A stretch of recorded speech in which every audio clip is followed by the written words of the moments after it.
ಈ ದ್ವಾರಕಾ ನಗರವು ಗುಜರಾತ್ನಲ್ಲಿದ್ದು ಇಲ್ಲಿ ದ್ವಾರಕಾಧೀಶ ಎಂದು ಕರೆಯುವ ಕೃಷ್ಣನ ಅಮೋಘ ಮಂದಿರವಿದೆ. ಇದು ದೇಶದ 4 ಧಾಮಗಳಲ್ಲಿ ಒಂದಾಗಿದೆ ಮತ್ತು ದೇಶದ ಸಪ್ತಪುರಿಗಳಲ್ಲೂ ಒಂದಾಗಿದೆ. ಶ್ರೀಕೃಷ್ಣನು ದ್ವಾಪರಯುಗದಲ್ಲಿ ಸಮುದ್ರದ ಮಧ್ಯೆ ನಿರ್ಮಿಸಿದಂತಹ ಅಮೋಘ ವೈಭವಪೂರ್ಣ ನಗರ ಕಾಲಾನಂತರ ಸಮುದ್ರದಲ್ಲಿ ಮುಳುಗಿ ಕೃಷ್ಣನು ತನ್ನ ಕೃಷ್ಣಾವತಾರವನ್ನು ಮುಗಿಸಿ ವೈಕುಂಠ ಸೇರಿ ಸುಮಾರು ವರ್ಷಗಳ ನಂತರ ಗುಜರಾತಿನ ಜಾಮ್ನಗರ ಜಿಲ್ಲೆಯ ಗೋಮತಿ ಮತ್ತು ಅರಬ್ಬಿ ಸಮುದ್ರ ಸಂಗಮ ಸ್ಥಾನದ ಬೆಟ್ಟದ ತಪ್ಪಲಿನಲ್ಲಿ ಸುಮಾರು 2500 ವರ್ಷಗಳ ಹಿಂದೆ ಕೃಷ್ಣನ ಮರಿ ಮೊಮ್ಮಗನಾದ ವಜ್ರನಾಭದಿಂದ ಈಗಿರುವ ದ್ವಾರಕಾ ಮಂದಿರ ನಿರ್ಮಿತಗೊಂಡಿದೆ. ಕಾಲಾನಂತರ ಸಮುದ್ರದಾಳದ ಕೆಲವು ಅನ್ವೇಷಣೆಗಳಿಂದ ಅಂದು ನಿರ್ಮಿಸಿದಂತಹ ದ್ವಾರಕಾ ನಗರವು ಸಮುದ್ರದಾಳದಲ್ಲಿ ಅವಶೇಷವಾಗಿ ಇರುವ ವಿಷಯ ತಿಳಿದು ಈ ದ್ವಾರಕವು ಇನ್ನಷ್ಟು ಪ್ರಸಿದ್ಧಿ ಪಡೆದುಕೊಂಡಿದೆ.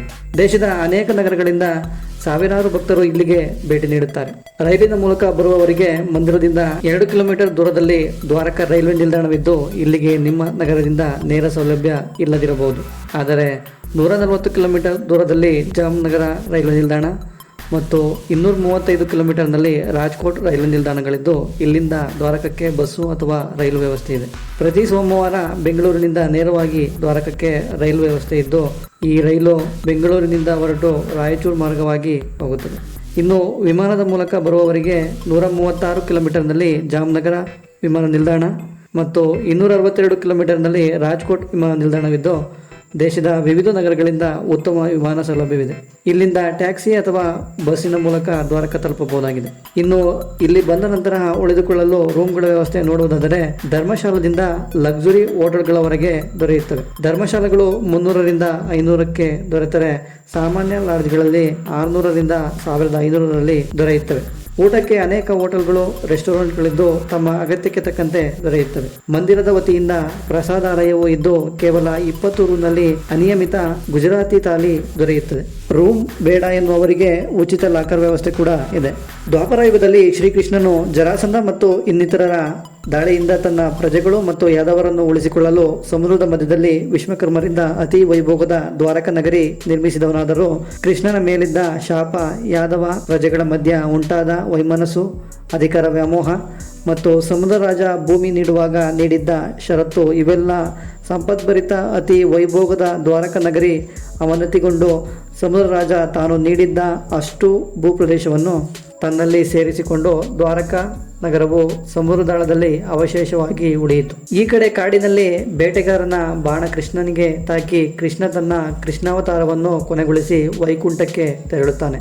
ಕೆಲವು ದಶಕಗಳ ನಂತರ ಕೃಷ್ಣನ ಮರಿ ಮೊಮ್ಮಗನಾದ ವಜ್ರನಾಮನು ಪೂರ್ವ ದ್ವಾರಕಾ ಮುಳುಗಿತೆಂದು ಹೇಳಲಾದ ಗುಜರಾತಿನ ಅರಬ್ಬಿ ಸಮುದ್ರದ ಸಮೀಪ ಗೋಮತಿ ನದಿಯು ಅರಬ್ಬಿ ಸಮುದ್ರ ಸೇರುವ ಸಂಗಮ ಸ್ಥಾನದ ಸಮೀಪವೇ ಗೋಮತಿ ನದಿಯ ದಡೆಯಲ್ಲಿ ಸುಂದರ ವಿಶಾಲವಾದ ಎತ್ತರ ಗೋಪುರವುಳ್ಳ ಮಂದಿರವನ್ನು ನಿರ್ಮಿಸಿ ಅಲ್ಲಿ ಕೃಷ್ಣನ ವಿಗ್ರಹವನ್ನು ಸ್ಥಾಪಿಸಲಾಯಿತು. ನಂತರ ದಾಳಿಕೋರರಿಂದ ಗುಜರಾತಿನ ಅನೇಕ ಶಿವ ದೇವಾಲಯಗಳ ಮೇಲೆ ಆಕ್ರಮಣ ನಡೆದ ಸಂದರ್ಭದಲ್ಲಿ ವಿಗ್ರಹವನ್ನು ಕಾಪಾಡಲೆಂದು ಮಂದಿರದ ಪಕ್ಕದಲ್ಲಿದ್ದ ಸಾವಿತ್ರಿ ಎಂಬ ಕೊಳದಲ್ಲಿ ಬಚ್ಚಿಡಲಾಗಿತ್ತು. ಕಾಲಾನಂತರ ಒಬ್ಬ ಬ್ರಾಹ್ಮಣನ ಕನಸಿನಲ್ಲಿ ನಾನು ಕೊಳದಲ್ಲಿ ಇರುವುದಾಗಿ ಕೃಷ್ಣನು ಹೇಳಲು ಅದರಂತೆ ಬ್ರಾಹ್ಮಣನು ಎಲ್ಲರೊಂದಿಗೆ ಬಾವಿಯಲ್ಲಿ ಹುಡುಕಿ ಕೃಷ್ಣನ ಮೂರ್ತಿಯನ್ನು ಹೊರತೆಗೆದು ಪುನಃ ಪ್ರತಿಷ್ಠಾಪಿಸಲಾಯಿತು.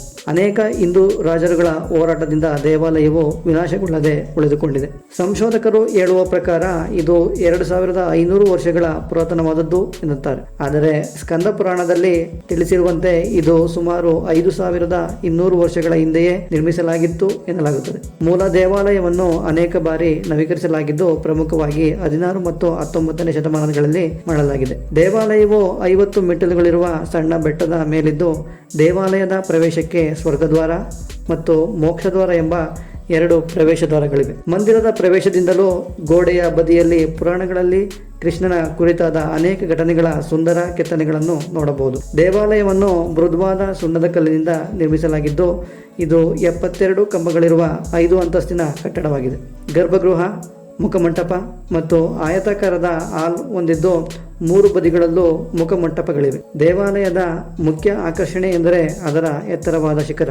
ಇದು 78 ಮೀಟರ್ ಎತ್ತರವಿದ್ದು ತುದಿಯಲ್ಲಿ ಸೂರ್ಯ ಮತ್ತು ಚಂದ್ರರ ಚಿತ್ರ ಹೊಂದಿದ ತ್ರಿಕೋನ ಆಕಾರದ 50 ಅಡಿ ಉದ್ದದ ಬಟ್ಟೆಯಿಂದಾದ ವಿಶಾಲ ಬಾವುಟ ಆರಿಸಲಾಗುತ್ತದೆ. ಈ ಬಾವುಟವನ್ನು ದಿನಕ್ಕೆ 4 ಬಾರಿ ಬದಲಾಯಿಸಲಾಗುತ್ತದೆ. ಗರ್ಭಗುಡಿಯಲ್ಲಿರುವ ಕೃಷ್ಣನ ಮೂರ್ತಿಯು ಶೃಂಗಾರದಿಂದ ಕೂಡಿದ್ದು ಬಣ್ಣ ಬಣ್ಣದ ಬಟ್ಟೆಗಳಿಂದ ಅಲಂಕರಿಸಲಾಗಿರುತ್ತದೆ.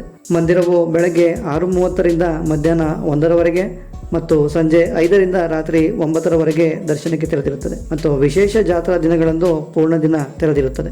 ದ್ವಾರಕದಲ್ಲಿ ಕೃಷ್ಣ ಮಂದಿರವಲ್ಲದೆ ಕೃಷ್ಣನು ನಿರ್ಮಿಸಿದ ದ್ವಾರಕದ ಒಂದು ಭಾಗ ಎನ್ನಲಾಗುವ ಬೇಟ್ ದ್ವಾರಕ, ಬದ್ಕೇಶ್ವರ ಮಹಾದೇವ ಮಂದಿರ, ಗೋಮತಿ ಘಾಟ್, ರುಕ್ಮಿಣಿ ದೇವಿ ಮಂದಿರ, ಸಮುದ್ರ ನಾರಾಯಣ ಮಂದಿರ, ಇನ್ನೂ ಅನೇಕ ಸ್ಥಳಗಳನ್ನು ನೋಡಬಹುದಾಗಿದೆ.